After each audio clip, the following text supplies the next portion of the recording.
everybody, welcome to another Boredom Busters video. Today's video is going to be all about books. Just get that out of your system now, okay? First of all, can we just congratulate me, and I'm humble, on French braiding my own hair for the first time. This is what life has come to. I followed a tutorial. Amazing. But it also highlights the gingerness of this and the fadedness of the green, so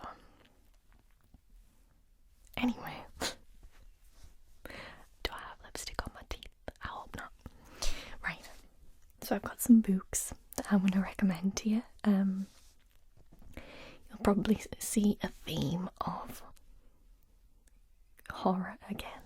I'm into horror and like the weird and supernatural and stuff, I'm sorry.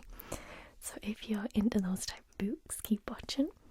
If you're not, keep watching for the tingles. Okay. The first one I am going to talk about is Mary Shelley's Frankenstein. And if you're a $1 patron, link in the description, you will know that I am reading chapter by chapter through this at the moment for your $1 reward. If you sign up, you get everything I've read so far and what I will read. So yeah, I wanted to share that with patrons.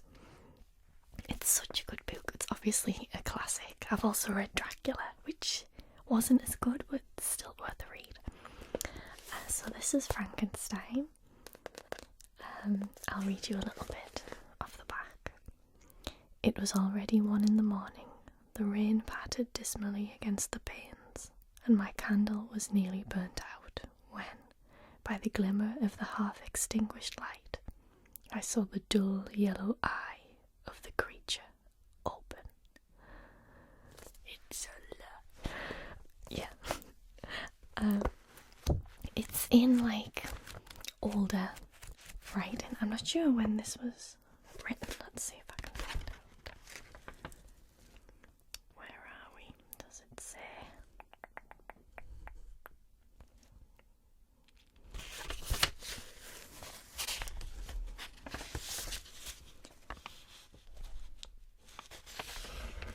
I don't think it says when it was written. How silly. Oh, it's got a like a thesaurus at the back. Not a thesaurus, like a dictionary type thing at the back, just saying what different words mean, which is always good. But yeah, anyway, it's a really great read. Obviously it's about Victor Frankenstein and his creation. It's often confused, like people say Frankenstein, and that's not the monster. Frankenstein is the man, although perhaps he is the monster. So deep. But yeah, that's one I recommend. It's also written in kind of stages with letters as well, which I really enjoy. So that's Frankenstein. I wanted to pick some that you might not have heard of as well, so I went for this one. It's called The End Games, and it's a zombie book. It's not your typical zombie book. It's been a while since I read it. A guy and his little brother, and they're trying to survive the zombie apocalypse basically.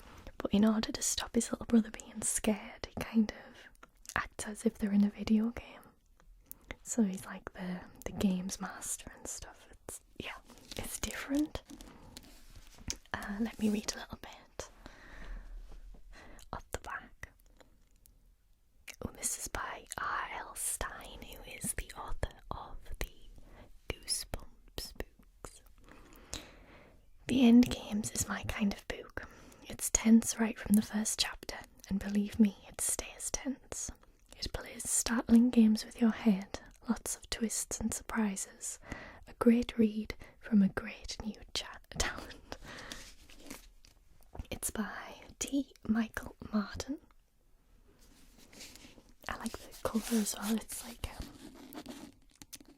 illustrated, which is cool.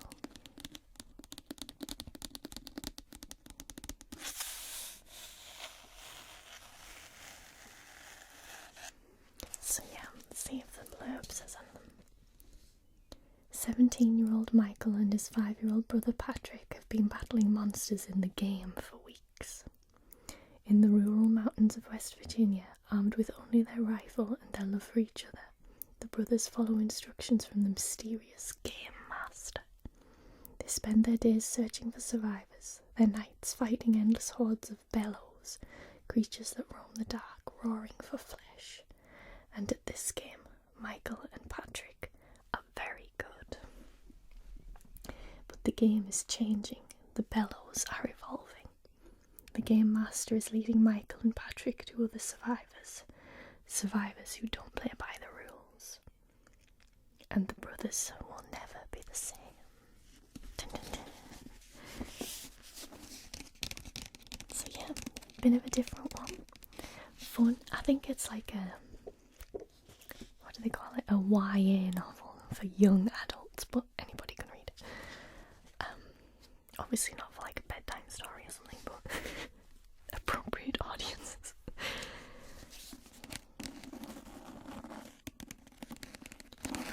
My nail varnish is called Anaconda, by the way. I think it was from Next.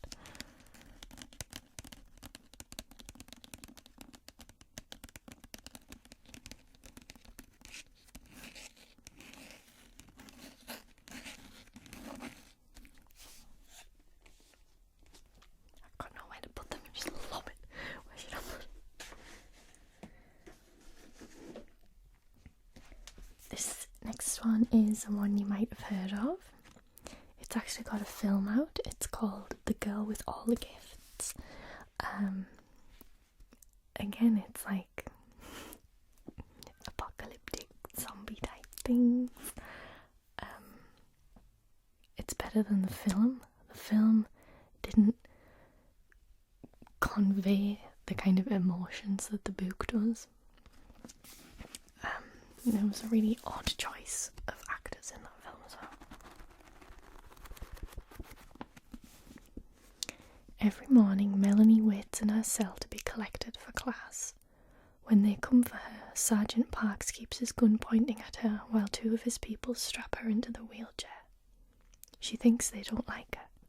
She jokes that she won't bite, but they don't laugh.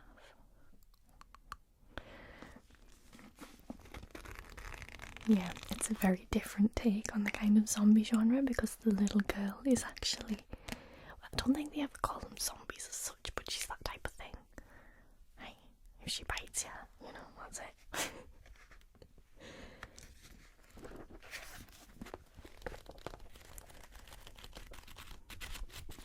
I just saw my name. Oh no, I didn't.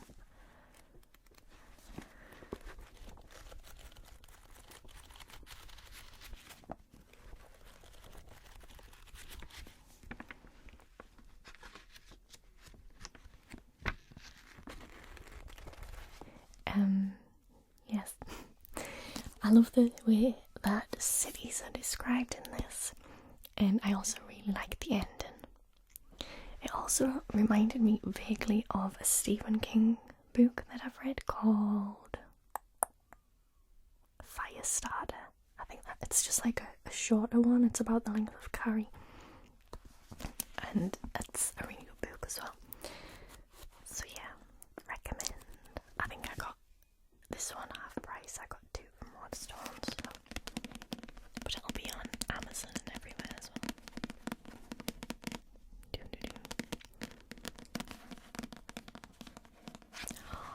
There's a review from Joss Whedon on the back. It says, so surprising, so warm, and yet so chilling. As fresh as it is terrifying. Thank you, Joss.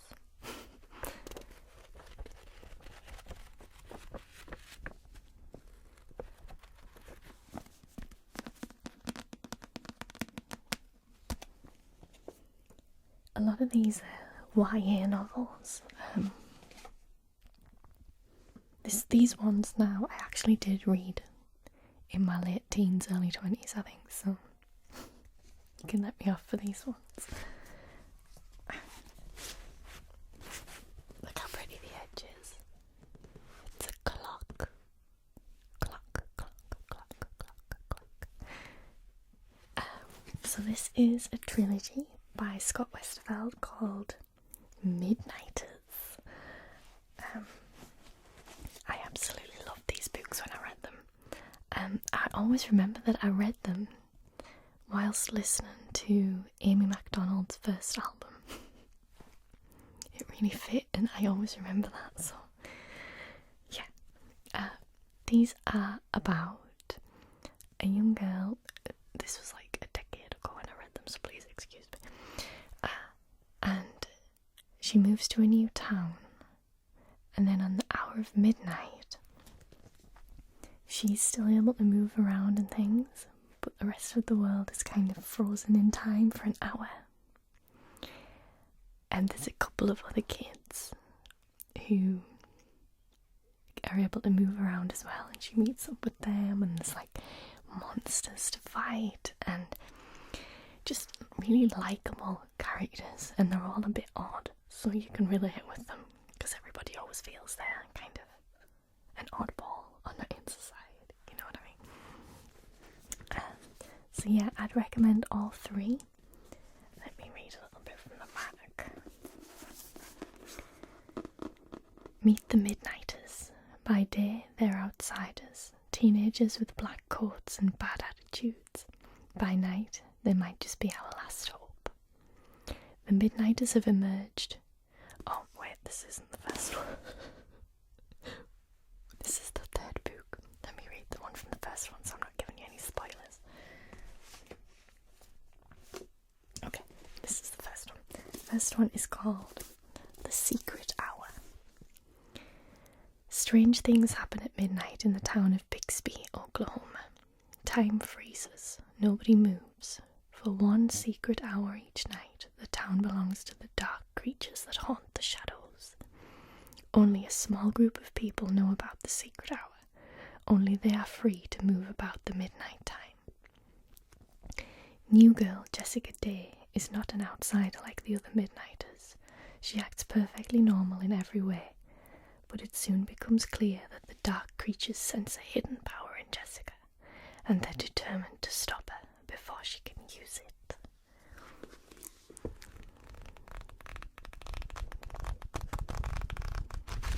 So yeah, I recommend this trilogy, definitely.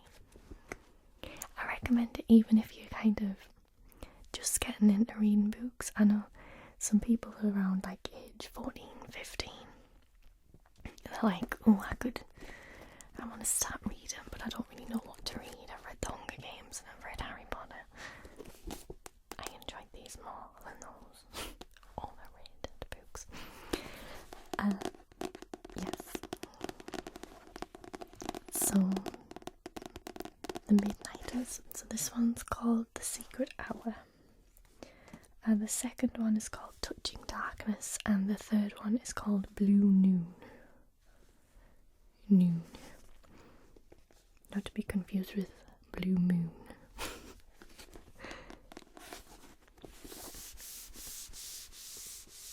Make some nice noises with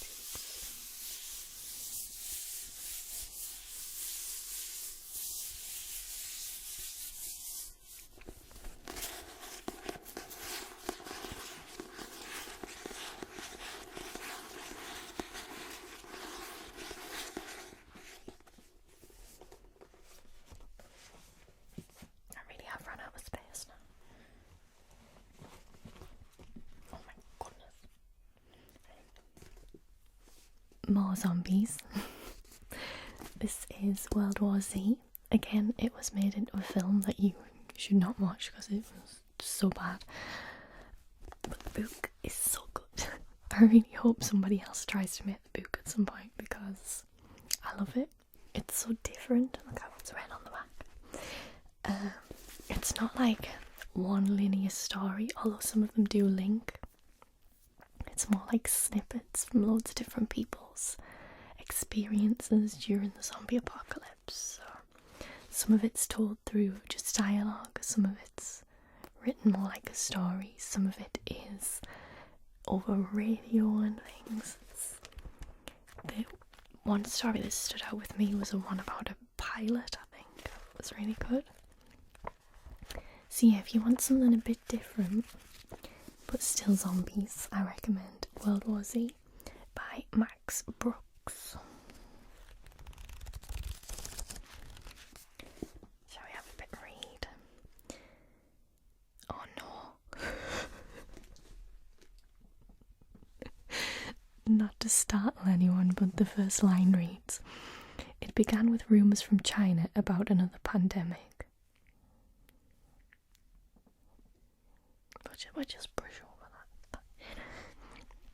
Then the cases started to multiply, and what had looked like the stirrings of a criminal underclass, even the beginnings of a revolution, soon revealed itself to be much, much worse. Faced with a future of mindless, man-eating horror, humanity was forced to accept the logic of world government and face events that tested our sanity and our sense of reality. Based on extensive interviews with survivors and key players in the 10-year fight back against the Horde, World War Z brings the very finest traditions of American journalism to bear on what is surely the most incredible story in the history of civilization. Max Brooks lives in New York City, but is ready to move to a more remote and defensible location at a moment's notice.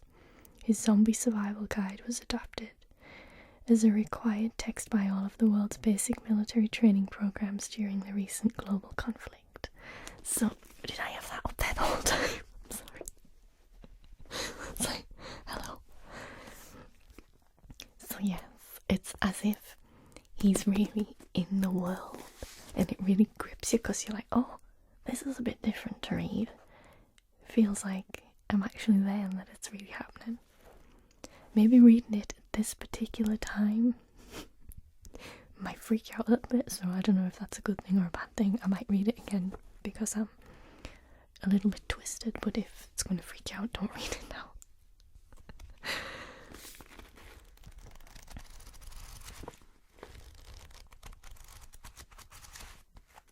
I actually do have the zombie survival guide somewhere as well, which is just basically like what anybody would write down if there was a zombie apocalypse, like how to barricade your house and stuff like that. It's fun, it's a bit different, but this is definitely much better.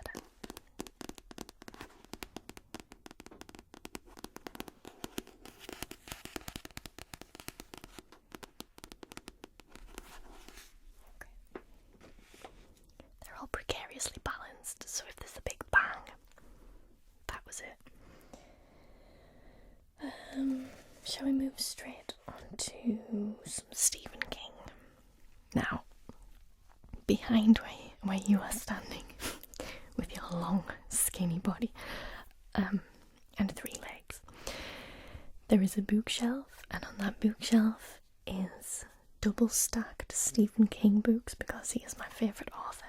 I've read a lot of Stephen King, and I really enjoy his work. I'll kind of list off a few that I enjoy. So, Carrie is a classic. Everybody likes Carrie. From a Buick 8. I'm never going to remember them now, am I? When you put on the spot. Salem's Lot. Pet Cemetery. That was a really good one. I'm halfway through it and I'm struggling with that one, to be honest. Let me see if I can see any. Bag of Bones, Thinner, Mindful Things, 4 Past Midnight, Dreamcatcher. That's all I can see from here. So yeah, Doctor Sleep, I'm reading at the moment. It's a sequel to The Shining, which is my favourite Stephen King book, so let me just get that. This is actually one of my favourite books ever. It's so good. was so disappointing after reading this. Yeah, the film was okay. It's a classic, I know, but it was nothing special. When you've read the book, I can understand why King didn't really like the film. So yes, this is The Shining. I think the film didn't work as much for me because a lot of this is what's going on inside the characters' heads, like what they're thinking and things, so I'd recommend reading the book over watching the film. Okay, Danny is only 5 years old, but in the words of Mr. Halloran, he is a shiner, aglow with psychic voltage. When his father becomes caretaker of the Overlook Hotel, his visions grow frighteningly out of control. As winter closes in and blizzards cut them off, the hotel seems to develop a life of its own. I'm sorry. It is meant to be empty, but who is the lady in room 217? And who are the masked guests going up and down in the elevator? And why do the hedges shaped like animals seem so alive? Somewhere, somehow, there is an evil force in the hotel, and that too is beginning to shine. It's so good. I do enjoy the bit with the, is it topiary? Is that like hedge animals? That's really good. Look at this right now, how small it is. Oh god, sorry. Can you see? But it's brilliant. And I'm halfway through Doctor Sleep, which is also really good. I'm enjoying that. The film looks a bit daft, so I might not bother with the film.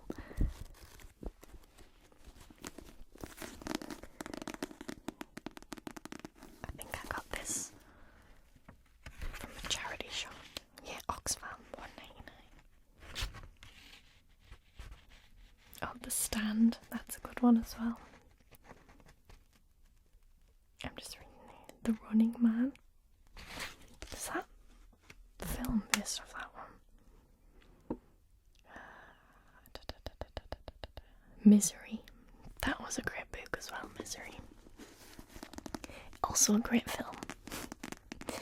Probably the best adaptation of any Stephen King book, I would say, Misery. Although the book is a little more gruesome, so you should read the book if you can.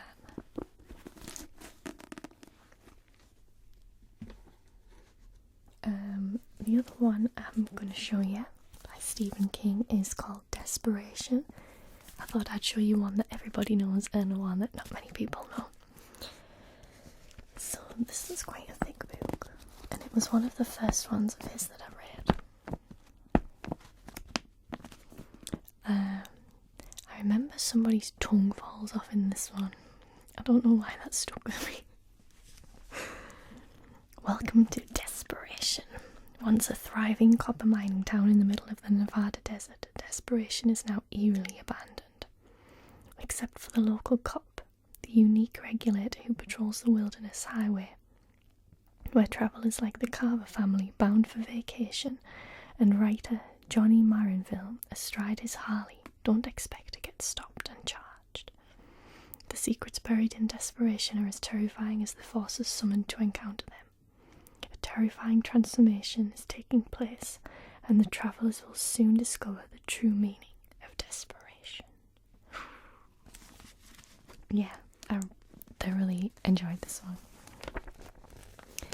Stephen King books are always very descriptive and they take quite a while to get going, but once you're into it, you'll be thankful for the character description because you'll be you'll like the characters more and you'll want to root for them, so that's Desperation.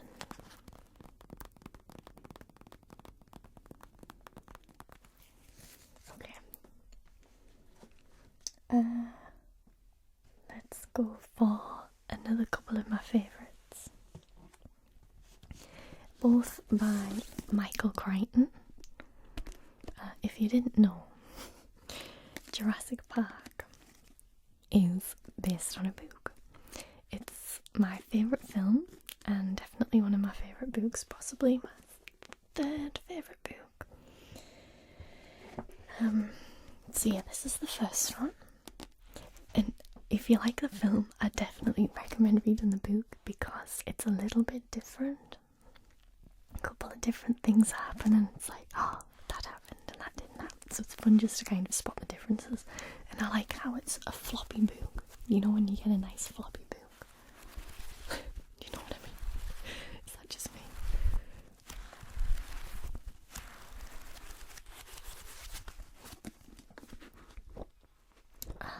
So yes, it also has a lot of tables. Got my microphone set. Tables like this, can you see? Where it talks about like the dinosaurs and different things about them. Does that whispering sound nice? Did I catch you off guard with that whisper?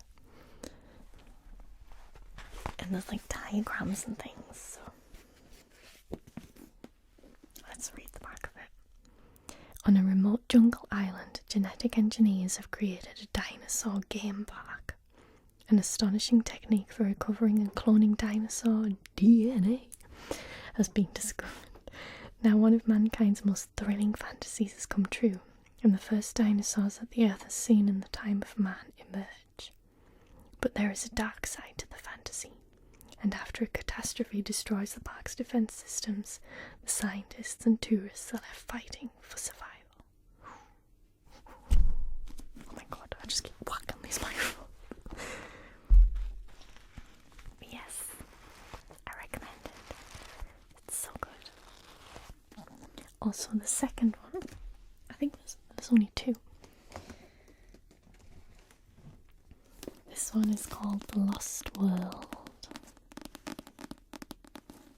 It's now 6 years since the secret disaster at Jurassic Park. 6 years since the extraordinary dream of science and imagination came to a crashing end. The dinosaurs destroyed, the park dismantled, the island indefinitely closed to the public. Now there are rumours that something has survived. There's some really horrendous deaths in this book. There's a bit where I think the T-Rex takes a man back to like his nest type of thing, and the babies.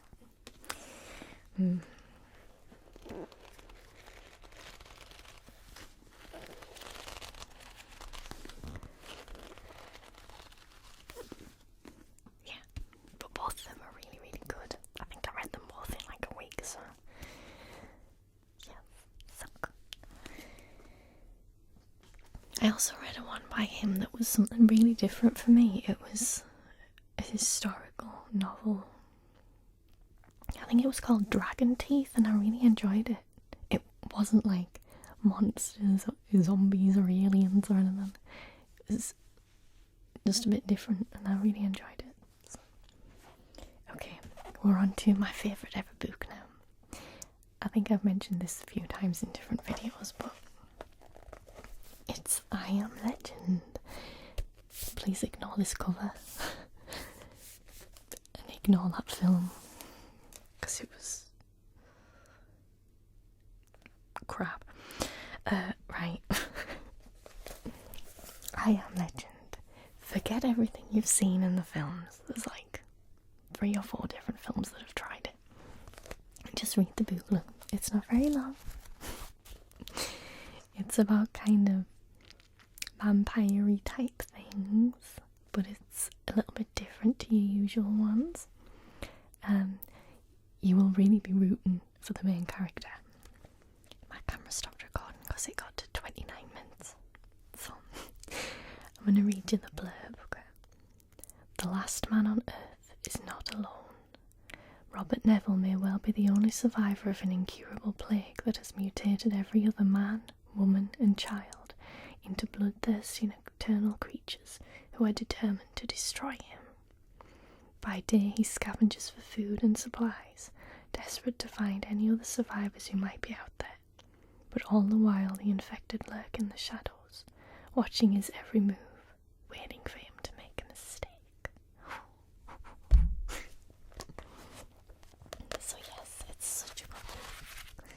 you'll be gripped until the final page and then the final line, and it'll click and you'll be like, oh, wow. That's what I was like anyway. Maybe I'm easy pleased, but no. It's brilliant. I definitely recommend it. Even if you're not a fan of like horror and vampires and zombie things like that, it's interesting as just a kind of window into the human psyche and what people would do if they're all alone. Would you like keep fighting to survive even if you're the last man on earth? So.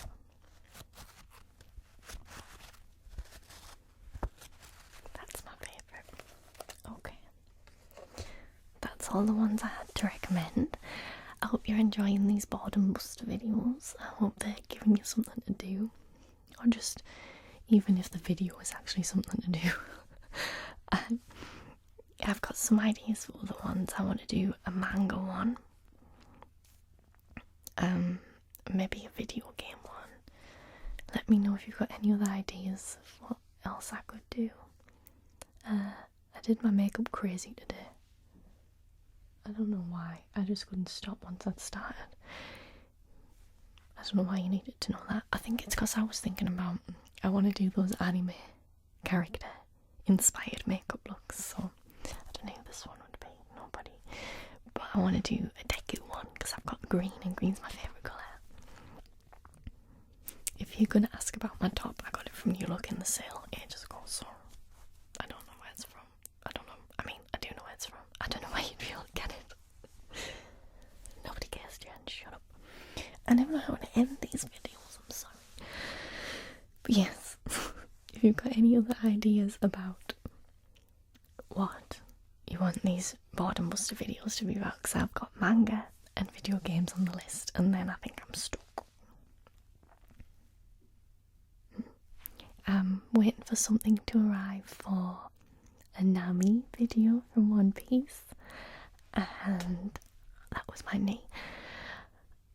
I've got some other ideas in mind. I'm going to green screen my nails, maybe not with this screen because it's a bit shiny, but I definitely want to do a video where I'm green screening my nails. I don't know why, I just think it'd be fun.